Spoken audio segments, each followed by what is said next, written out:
Bonjour à tous. Alors aujourd'hui, une vidéo depuis le haut de notre grand parcours, vidéo aérienne à 360 degrés. Je vais vous montrer tout le haut.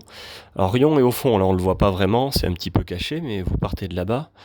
Vous allez suivre la vallée de la Petite Rue en fait un petit moment avant de monter progressivement vers le plateau du Limon. Alors, le plateau du Limon, il est sur la droite.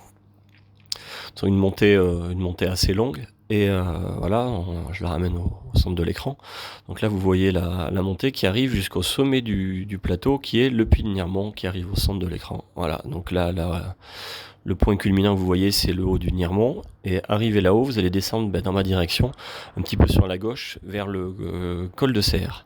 Et du col de Serre, vous faites quasiment demi-tour pour partir dans la vallée qui est sur la droite, puisque vous allez partir faire le tour du Pérars. La vallée, voilà, elle est au centre, ici. Vous partez là-dedans et vous passez derrière le Pérars qui arrive sur la droite.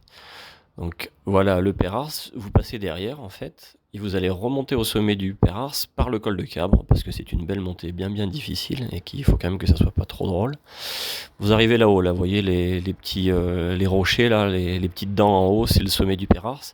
Et de là, vous restez sur la crête. Donc, vous partez sur la droite et vous allez rester sur le haut tout le long. Donc voilà, vous suivez la crête, vous arrivez sur les fours du Pérars, avec au milieu, là voilà, la brèche de Roland. Donc, passage un peu technique, on descend, on remonte avec les mains.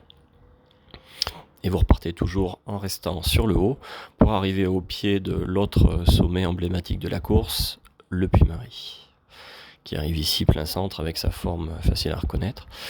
Donc on reste tout en haut, vous passez au sommet du Puy-Marie. De là, vous descendez jusqu'au pas de Pérol où se trouve le ravitaillement suivant. Voilà, le pas de Pérol qui arrive au centre.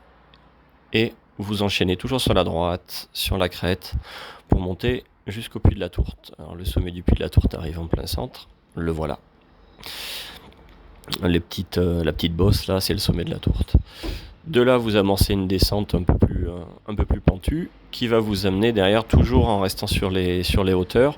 Vous allez avancer progressivement jusqu'à arriver jusqu'au Péla, qui est la dernière montée un peu significative.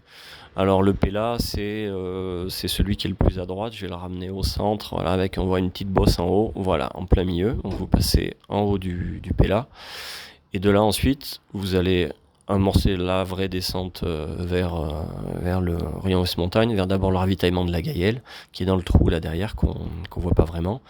Ensuite, vous remontez sur le plateau de Collandre, du plateau de Collandre, dernier ravitaillement, et vous arrivez à Rion-West-Montagne. Donc voilà le parcours, la météo est pour l'instant idéale, on espère que ça va se maintenir.